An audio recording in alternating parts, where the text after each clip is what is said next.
గురుగారు, ఈ వారం కుంభరాశి వారికి ఎలా ఉంది? కుంభరాశి వారికి దివ్యంగా ఉంది. 5 గ్రహాలు యోగిస్తున్నాయి. 6లో బుధ రవులు, 3లో చంద్రుడు, 5లో గురువు, 4లో శుక్రుడు. అత్యంత శుభప్రదమైన కాలం కొనసాగుతుంది.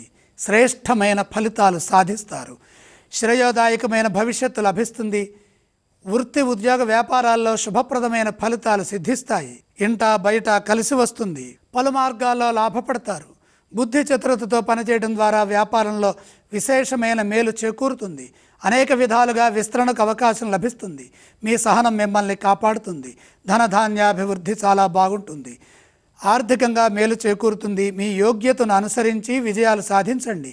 ఉద్యోగంలో ఉన్నత స్థితి గోచరిస్తోంది. నూతన పదవులు అలంకరించే అవకాశం లభిస్తుంది. అధికారుల నుండి సహాయ సహకారాలు ఉంటాయి. మీ కృషి నలుగురికి ఆదర్శం అవుతుంది. మీ నుండి కొందరికి సహాయ సహకారాలు అందుతాయి. సామాజికంగా గొప్ప పేరు ప్రతిష్టలని పొందుతారు. అదృష్టయోగం కొనసాగుతుంది. కుటుంబ సభ్యుల నుండి కలిసి వస్తుంది. ఈ వారమంతా సానుకూల ఫలితాలు సాధించడానికి అవకాశాలు లభిస్తాయి. అందుకు తగిన ప్రయత్నాన్ని కొనసాగించండి. శుభవార్త ఆనందాన్ని ఇస్తుంది. కుంభరాశి వారు ఏ స్తోత్రాలను పఠించాలంటారు? కుంభరాశి వారు లక్ష్మీ ధ్యానంతో పాటు ఇష్టదేవతను స్మరించాలి. వారు ఏ ఆలయాన్ని సందర్శించాలంటారు? లక్ష్మీ దర్శనం మేలు చేస్తుంది. వారు ఎటువంటి దానాలు చేయాలి? దానాల అవసరం